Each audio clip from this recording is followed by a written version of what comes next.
Buenos días. Bueno, en primera instancia quiero agradecer al Comité Ejecutivo de la Sociedad Dominicana de Cuidados Críticos por la invitación, felicitarlos por la organización del Congreso. Realmente, casi les diría, unos aventureros hoy, después de la pandemia, organizar el Congreso, pero hay que empezar. Y los intensivistas tenemos esa particularidad de ser quizá, después de haber pasado la pandemia que hemos pasado, la actividad y realmente lo que fue trabajar a todo el equipo multidisciplinario, iniciar esto realmente es un gran logro, así que mis felicitaciones y además quiero desearles un lindo Día del Médico, el Día Internacional del Médico, que no lo mencioné, no lo vi en ningún lado del Congreso, pero bueno, se merecen un aplauso del corazón a todos ustedes y sobre todo después de haber pasado la pandemia que han pasado. Bueno, vamos a tocar este tema de lo que es la sedación inhalatoria en UTI. Les diría quizá un tema muy novedoso que resurge por la pandemia. Hablar de sedación inhalatoria en terapia intensiva es remontarse al año 2007-2008, donde una compañía sueca desarrolla un sistema que se llama Anaconda, como la víbora, que es Anesthetic Conserving Device, donde lo que trata esto es devolver un dispositivo, es un respirador, donde un dispositivo lo vuelve como una mesa de anestesia. Acá en el público hay una doctora que es anestesióloga, me preguntaba del tema y realmente me alegra que haya un anestesiólogo aquí, porque va a entender y va a comprender el por qué todos nosotros, los intensivistas, podemos echar mano a una tecnología que es novedosa para hacer sedación en terapia intensiva.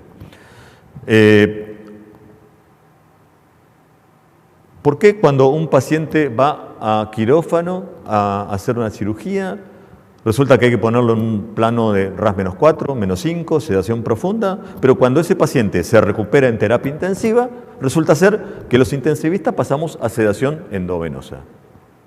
¿Nunca se plantearon eso? Bueno, realmente es una cosa paradójica. ¿Por qué no se puede seguir con sedación inhalatoria? Entonces, claro, echamos mano a la sedación endovenosa, que es lo que estamos acostumbrados los intensivistas. Pues resulta que hoy la tecnología permite hacer sedación inhalatoria con drogas que utiliza el anestesiólogo en terapia intensiva y lograr una sedación adecuada. Entonces, de eso se trata la charla de hoy. En 20 minutos voy a hacer una cosa introductoria, hay mucha literatura del tema, pero bueno, no me da más el tiempo, quedará para una segunda vez. Pero fíjense cuáles son las estrategias menos deleterias de la sedación profunda. Bueno, realmente plantearnos si un paciente requiere sedación profunda. Por supuesto que si las indicaciones de estos dispositivos es muy abundante, muy fluida. Y no hablo de COVID, hablo de todo para lo que sirve además del distrés respiratorio, independientemente cuál sea la causa de COVID o no COVID. Bueno, hay que ver si el paciente requiere sedación y no tiene medicación psicotropa ambulatoria, el tema del monitoreo del dolor, de la sedación y el delirium. No se olviden que las drogas que hemos utilizado para hacer sedación profunda en el COVID nos ha producido mucho delirium en los pacientes, mucho más de lo que teníamos antes, por las grandes dosis que se usaron. Si el paciente tiene o no necesita fármacos coadyuvantes, si hay combinaciones de hipnóticos. Entonces aparece la sedación inhalatoria y aparece, obviamente, coadyuvando a esto el bloqueo neuromuscular, que todos los pacientes en sedación profunda seguramente requieren un bloqueo neuromuscular. Pacientes que requieren probablemente una traqueostomía precoz. Hay que ver la conciencia colectiva, o sea, el grupo de trabajo está o no está acostumbrado a trabajar con esto, eso es muy importante, el entrenamiento. Esto tiene que ver con el trabajo en equipo de esto que es esta nueva tecnología. Y como nueva tecnología requiere mucho entrenamiento para todo el trabajo. Fíjense ustedes que en este artículo de las guías de práctica clínicas basada en la evidencia para la sedación de la Federación Ibero-Panamericana, que tuvo un update el año pasado, ya nosotros recomendábamos la sedación inhalatoria con muy poca evidencia, pero en un año ha cambiado muchísimo esta evidencia por el tema de los artículos que salieron por la pandemia.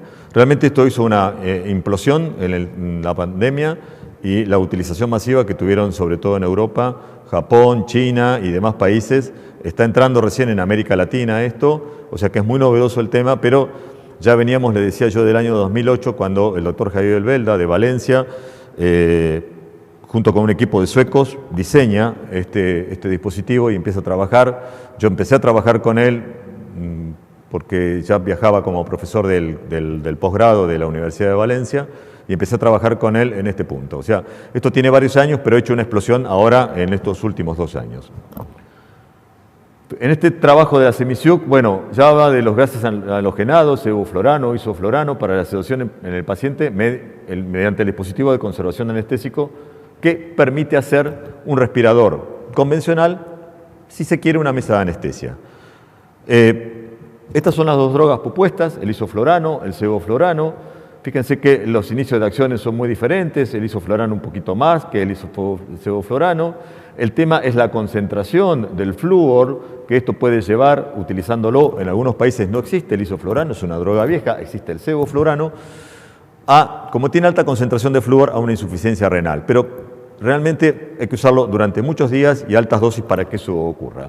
Pero la verdad que, bueno, es un costo muy bajo con respecto al sevoflurano.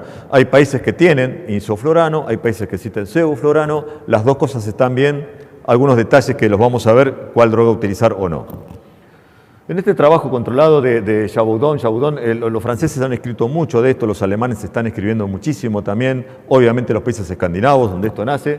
Fíjense ustedes que el tema es, y es un gran punto, y se vio mucho ahora en la pandemia, la reducción del proceso inflamatorio, del estrés respiratorio, y esto es un trabajo bastante nuevo, 2017, antes de la pandemia, y durante la pandemia les voy a mostrar otro trabajo, y se ve que en pacientes con distrés respiratorio la utilización del sevoflurano disminuye la inflamación epitelial y mejora los marcadores inflamatorios comparado con midazolam, y mejora la oxigenación en estos pacientes. Realmente es un trabajo que anima a entonces utilizar en el distrés respiratorio esta droga, y vamos a ver otros beneficios que tiene la utilización de esto. En este mismo estudio, ¿no es cierto?, resulta una mejoría en la oxigenación, fíjense ustedes, comparado con midazolam, en el distrés respiratorio, no habla de COVID, distrés respiratorio en general. Y obviamente mejora en el progreso de los días la utilización, fíjense ustedes, del sevoflurano con respecto a la utilización del midazolam, porque aparentemente hay una disminución de la injuria a nivel epitelial del alveolo pulmonar.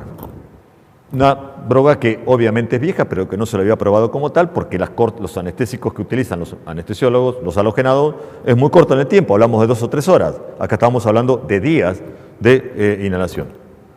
En este otro trabajo, es un análisis respectivo, también un grupo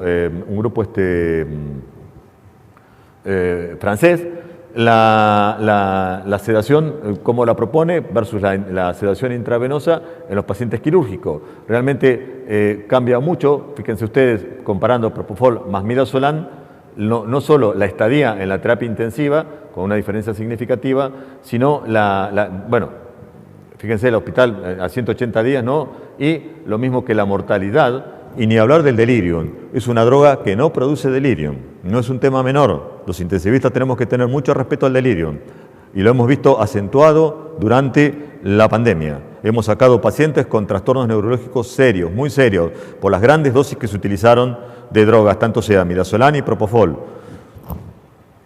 Este otro trabajo, este reporte, Sedaconda, Sedaconda, acaba de ser publicado en agosto de este año.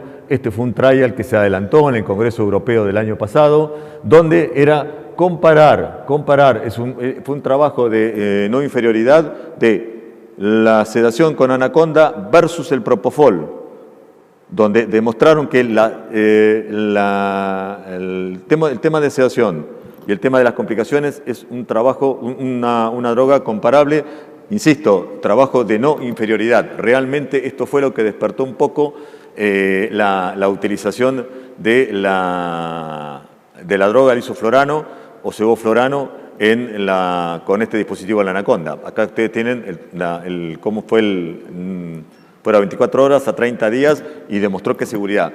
Otro de los puntos muy importantes en la utilización de esto es que disminuye hasta el 50% de la utilización de opioides. O sea, cuando uno coloca un paciente en esto puede disminuir hasta el 50% la utilización de opioides. Ahora vamos a ver cómo funciona el mecanismo.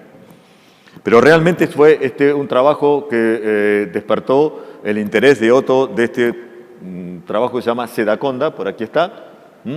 El trabajo se llama Sedaconda. Bueno, fíjense ustedes que el grupo isoflorano con respecto al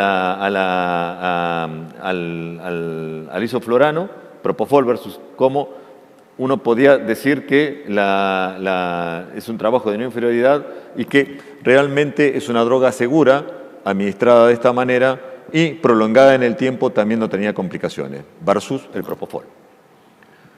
Este otro trabajo, ya en COVID-19, trabajo de este año, donde se veía la seguridad.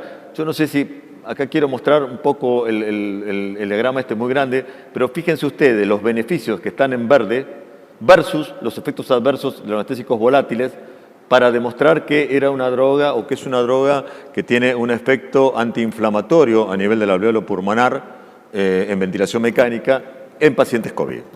Realmente esto cambió mucho, quienes estaban trabajando en esto, insisto, grupos franceses, grupos alemanes, esto está muy lindo, es un trabajo de los alemanes, 2021, de ahora, donde tienen más, en verde, efectos beneficiosos que efectos deleterios a nivel del pulmón.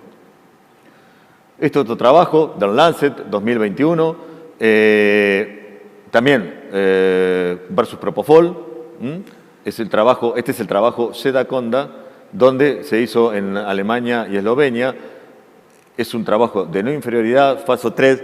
¿Y por qué es importante este trabajo? Y ustedes si lo buscan lo van a encontrar. Porque hasta este momento, esta era una indicación off-label de la sedación, para hacer sedación prolongada, inhalatoria. A partir de este trabajo, la EMA, que es la Agencia Europea de Aprobación de Medicamentos, aprueba el producto como indicación. Dejó de ser off-label, estoy hablando de agosto de este año, a ser una indicación ya de utilizar sedación inhalatoria con isoflorano o sevoflorano en pacientes en terapia intensiva hasta por más de 30 días. Realmente esta indicación es la que se está utilizando ahora para poder hacer el tratamiento para estos pacientes, porque antes, insisto, era una indicación off-label. Bueno, acá fíjense ustedes cómo muestra en este trabajo, ¿no? Cómo tanto en los tipos de pacientes que se utilizaron, indicación médica, neuroquirúrgica, quirúrgica, en trauma, remat, y las infecciones, cómo pudieron comparar y los scores que se utilizaron para poder hacer un trabajo de no inferioridad como fue esto. Y además el tiempo de sedación, tanto sea de drogas como el isoflorano como el propofol. Realmente ha demostrado ser una droga segura, estable, que no requiere, con disminución del tema del proceso inflamatorio a nivel alveolar, que no requiere otra cosa para poder hacer sedación. Tal es así que uno puede hacer una inducción, si quiere endovenosa, o no hacerla, depende una vez que uno esté el equipo de trabajo entrenado, requiere sí de cierto entrenamiento, un entrenamiento que lo tiene que recibir el equipo multidisciplinario. Ahora vamos a ver cómo se arma el dispositivo para poder, y de salida son pacientes que rápidamente se despiertan, en minutos los tenemos despiertos, versus el midazolam o versus el propofol, que tardan hasta días inclusive para poder salir. Aquí tienen ustedes cómo se arma esto, fíjense ustedes. El paciente está intubado, hay dos dispositivos en este momento a nivel mundial, uno se llama Anaconda y el otro se llama Mirus. Son dos dispositivos diferentes, dos industrias diferentes, pero dos maneras de suministrar entonces el producto, el isoflorano.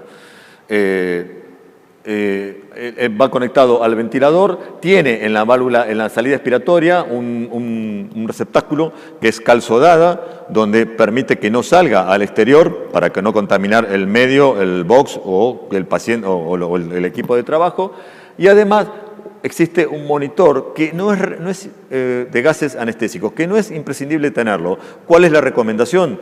La recomendación es tenerlo para entrenamiento. Pero ¿cómo se hace para monitorear estos pacientes? Bueno, se los monitorea con escala de RAS. Estamos hablando de sedación profunda. Esto es para sedación profunda. Sabemos entonces que tenemos que tener un RAS -4, -5. Ustedes me preguntarán, ¿es importante el monitor? La industria lo provee. Existen monitores con los multiparamétricos que se puede poner esto, pero si no lo tiene el monitor de la marca que ustedes tienen, viene el monitor para hacer monitoreo de gas anestésico. Insisto, para entrenamiento, sí. ¿Es obligatorio tenerlo después? No. Se maneja con escala de RAS a estos pacientes. Y se coloca en una jeringa que ustedes van a ver, de una bomba de jeringa, la solución, que es el gas anestésico.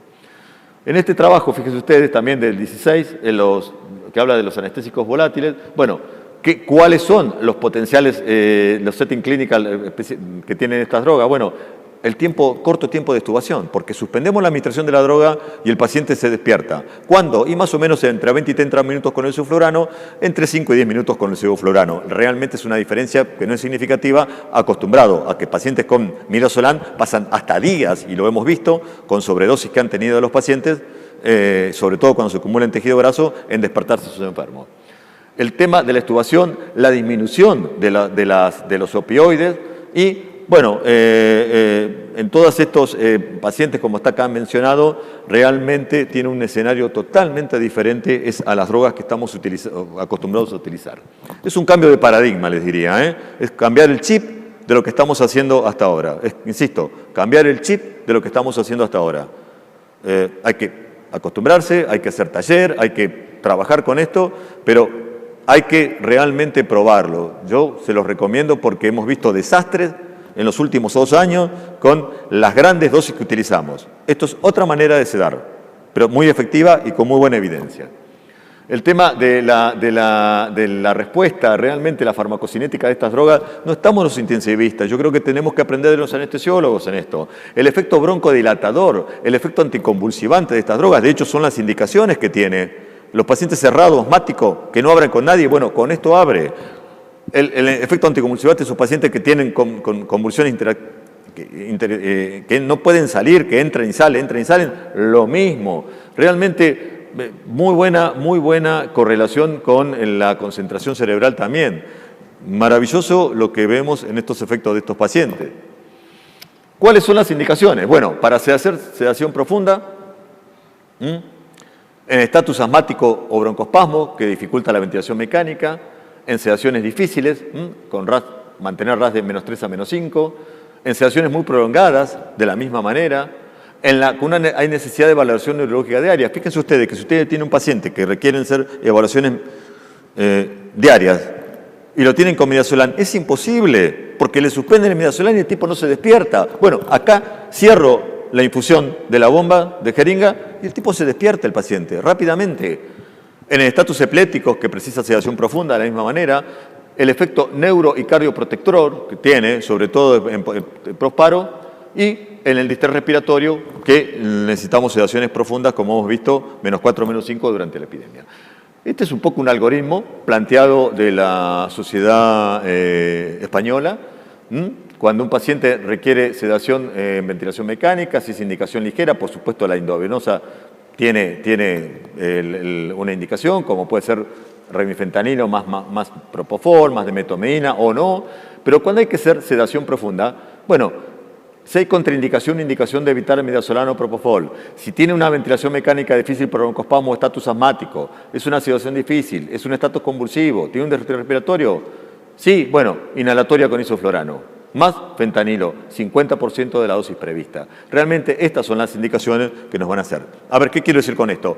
¿Esto quiere decir que es para todo? No es para todo, pero realmente tiene indicaciones muy precisas. Y yo les invitaría a que empiecen a trabajar con esto porque realmente es maravilloso cuando uno ve el comportamiento de los pacientes en la entrada y la salida y el efecto que está mencionado aquí. ¿Qué contraindicaciones? Bueno, no se iniciará o utilizará sedación inhalatoria cuando hay hipersensibilidad al principio activo, y en esto hay que mencionar que es la hipertermia maligna, pero la hipertermia maligna tiene susceptibilidad genética. Y por lo tanto, no es de todos los días. Yo le invitaría a la doctora que está aquí, anestesióloga, que me diga cuántas hipertermias malignas ha visto. Ok.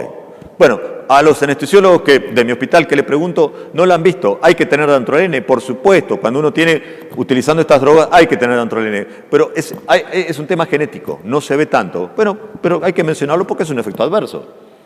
Cuando hay una fístula broncopleural, cuando hay una distrofia muscular, cuando hay indicación de sedación ligera endovenosa, por supuesto, tenemos la droga endovenosa. Cuando esté en una indicación de sedación superficial o cuando tenga una indicación de una hacer corta. Cuando hay PIC no monitorizada, en traumatismo craneoencefálico y hipertensión intracraneal no controlada, vale decir, a estos pacientes conviene tenerlos, si vamos a utilizar esta droga, que tenga un catéter colocado para hacer monitoreo de presión intracraneana. Y las relativas es el fracaso hepático, la insuficiencia renal o traumatismo craneoencefálico, las convulsiones, pero insisto, no monitoreadas. Es importante la monitorización del nivel de sedación mediante el BIS, manteniendo cifras de 40 a 60 para evitar la acumulación de fármaco y la sobresedación.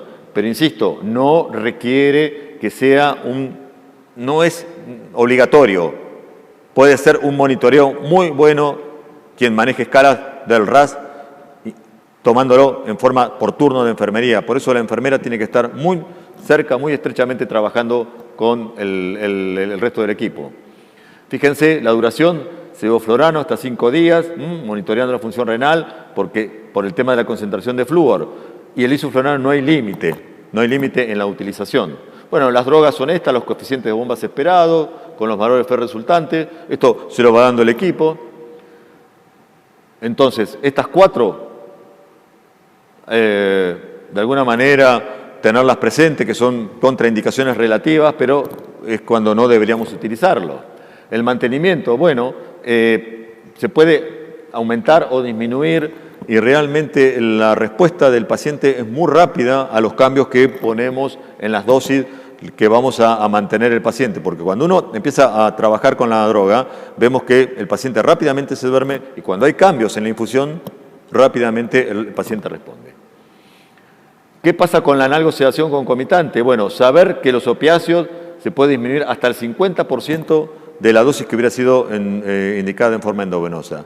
Esto realmente, la interacción que produce la sedación con isoflurano, sevoflurano versus los opiáceos es muy llamativa, pero nos permite disminuir significativamente la utilización de los opiáceos. Aquí tienen los dispositivos comerciales, este es el Anaconda, este es el Mirus. Son diferentes tipos, hacen lo mismo. Este es un dispositivo que se cambia cada 48 horas según la fábrica. Este es como si fuera un mouse del tamaño. Este es un equipo más complejo, requiere tener un monitor por persona. Esto es un dispositivo que se conecta. Este es el monitor de gases, este es el respirador, esto es la calzodada donde se recupera. ¿Y qué particularidad tiene esto? 2 particularidades que lo hacen muy interesante. Primero, es un HME, por lo tanto funciona como un HME también. Y además recicla el 95% de la droga que entrega. Quiere decir que en cada ciclo inspiratorio del paciente utiliza 5 y recupera 95. Por ende, el consumo es muy bajo. Este no. Este sí lo hace. O sea, recupera, estamos utilizando prácticamente, les diría, una jeringa de 50 mililitros nos dura entre 2 y 16 horas. Porque se recicla la droga. Y además es un HME. Cuando el paciente tiene una broncorrea importante, obviamente se tapa esto, aumenta la presión en el respirador, recicla menos y obliga a cambiarlo. Pero esto es un dispositivo que viene ya para cambiarse la fábrica dice 24 a 48 horas. Conozco países que lo están utilizando hasta 6 o 7 días, depende de la broncorrea del enfermo. Esta es una secuencia de configuración y determinación de los requisitos de la sedación. Bueno, fíjense la fase de inicio, insisto, fíjense que trabaja con RAS. No necesariamente requiere el monitor. Con RAS lo podemos manejar. Para entrenamiento sí recomendamos tenerlo al monitor. Y después, en la fase de evaluación, cómo va alcanzando uno el RAS y cómo va haciendo que podemos monitorearlo. Realmente es muy sencillo, hay que animarse a utilizarlo, saber qué parámetros hay que monitorear. prácticamente no tiene efectos adversos la droga si la utilizamos de esta manera y por supuesto el dispositivo tampoco. Evaluación con RAS o BIS. Y aquí tienen ustedes cómo van determinando los rangos de infusión, el target que hay que tener sobre cada paciente y los valores de concentración al final de la expiración en el time durante la terapia. Miren, no le tengan miedo si lo tienen que usar, porque realmente los beneficios están sobre las complicaciones que puede tener esto. Los inconvenientes, bueno, la hipertermia maligna es muy raro, insisto, es una cuestión genética, pero hay que tenerla presente. La prolongación del QT, la toxicidad orgánica es rara, asociada a los agentes más antiguos, puede poner nefrotoxicidad, hepatotoxicidad, bueno, una diabetes insípida, hiponatremia con el sevoflurane, pero realmente es muy baja la incidencia de complicaciones. ¿Qué ventaja? Eliminación respiratoria, el tiempo de despertar muy corto, tiene un metabolismo hepático y renal limitado, no acumula, como tienen las drogas endovenosas, y efectos protectores cardíacos, pulmonares, renales y neurológicos. Los beneficios entonces, sobre el tiempo de despertar y el tiempo de extubación, eso es muy significativo. Sobre el ahorro de fármacos sedantes y analgésicos, por supuesto que también. Sobre la incidencia del delirium, no da delirium como ninguna otra de las drogas endovenosas que conocemos. Los efectos protectores que mencionaba sobre el pulmón, los efectos cardioprotectores y los neuroprotectores. Realmente les recomiendo, si tienen interés de poder entrenarse con esta nueva manera de sedar a los pacientes, es un cambio de paradigma, insisto, ustedes dirán, a la altura de los acontecimientos, ¿se puede cambiar? Y sí, mis amigos, en medicina crítica es eso, hemos cambiado mucho, y eso es lo dinámico de nuestra especialidad, y eso es lo lindo, lo llamativo, lo atractivo de la especialidad de medicina crítica. Esta es una nueva manera de sedar, es un beneficio para el enfermo, y lo que veo que cuando hemos utilizado esto nos ha cambiado mucho la atención de los pacientes, la posibilidad de ver que el paciente entra y sale rápidamente de la sedación y no esperar hasta días como tenemos que esperar, como hemos utilizado sobre fármacos durante ahora la pandemia, y saber que existen otras indicaciones, como decía ahí, no solamente el paciente con distrés respiratorio por COVID, sino todo lo otro. El COVID va a quedar, seguramente la pandemia va a terminar algún día, pero vamos a seguir teniendo pacientes COVID. Pero todo el resto de las indicaciones, todavía antes de la pandemia, siguen siendo indicaciones para esta forma de poder hacer sedación. No sé si estamos en tiempo o... Yo, según esto, terminé. Bien, tenía 20 minutos, es una charla a modo de introducción para despertar un poco el interés. ¿Vamos a hacer preguntas? Sí. Ok. Si tienen alguna pregunta...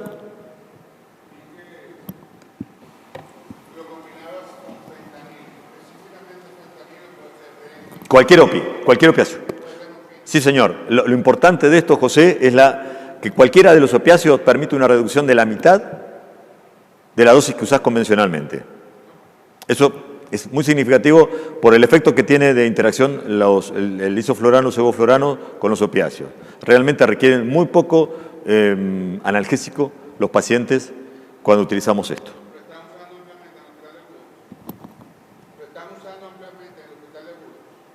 Es que estamos usando en hospitales de agudo, sí. Sí, claro. No, a ver, insisto, yo empecé a trabajar con esto ya por el año 2008. Yo mismo le decía al quien era uno de los diseñadores, le digo, con eso vas a matar pacientes, le decía yo. Cuando empiezo con esto, nuevamente me dice, ¿qué me contás ahora? Que tenías razón, le digo. Y la literatura, búsquenlo, les invito a que busquen, hagan búsqueda.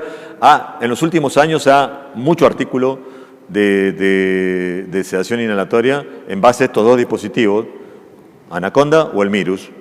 Es una cuestión de elección, lo importante es el método, es meterse en el método de sedación inhalatoria. Insisto, el resumen de esto es volver a un respirador convencional, una mesa de anestesia, es eso, con un dispositivo intercambiable, desechable, fácil de utilizar, rápido de aprender, un intensivista que está acostumbrado a hacer sedación profunda. ¿Qué es esto? Para esto sirve. Prolongada, porque hasta 30 días podemos tenerlo, como ven ahí, y más también, hay trabajo de más de 30 días. No es un tema difícil, al contrario. En eso diferenciamos de los anestesiólogos que lo utilizan en periodos cortos. Bueno, esto es lo mismo, lo utilizamos en periodos largos. Pero la seguridad que da con respecto a las drogas. Por ejemplo, ustedes les habrá pasado ahora durante la pandemia, la cantidad de sedantes, analgésicos que utilizaron, es desproporcionado y dosis que no estábamos acostumbrados a usarlo para poder un paciente en prono. Bueno, esto lo volvió totalmente diferente al tema. Es realmente muy amigable. Obviamente requiere entrenamiento, sí. Ustedes saben que yo he estado varias veces haciendo entrenamiento aquí en Dominicana de traqueostomía percutánea. Y bueno, ha cambiado la traqueostomía quirúrgica versus percutáneo, ha cambiado el timing, ha cambiado la manera, ha cambiado el método, ha cambiado las complicaciones de la traqueostomía. Esto es lo mismo. Estamos frente a un desafío de la igual manera. Obviamente requiere entrenamiento, sí, claro, todo requiere entrenamiento, pero fácil de aprender. Para un intensivista que está acostumbrado a hacer sedación profunda y prolongada, realmente da más ayuda que complicaciones. ¿Alguna otra pregunta? Hay que animarse. El método es seguro. Insisto, la literatura es muy abundante, cada día más, pero como todo cambio de paradigma es empezar. Aparentemente, según tengo entendido, aquí lo va a tener Free Pharma en Dominicana, sí. Lo va a tener Free Pharma a esto en Dominicana. Aparentemente para todo el Caribe están ahí en negociaciones, pero todavía América Latina está en muy pocos lados, están empezando, México está empezando, Colombia está empezando, yo he ido a dar charlas. A ver, quise hacer una cosa introductoria, no, por 20 minutos no me voy a poner, pero cuando ustedes quieran, tengan interés, hay un taller armado para cómo armarlo, qué parámetros fijarse, cuál es el target. Así como está el taller de traqueostomía, está el taller de esto, para entrenarse. Pero es importante que esté la enfermera, el terapista respiratorio y el médico. Es un trabajo realmente de enfermería, el armado de esto y el mantenimiento de esto. Hay que decirle a la enfermera, este es el target para este paciente, este es el tiempo, estas son las drogas. La droga es muy segura, es mucho más segura que lo que estamos acostumbrados a trabajar nosotros, los intensivistas. Pero hay que quitarle el miedo. Hay que quitarse el miedo de poder utilizarlo.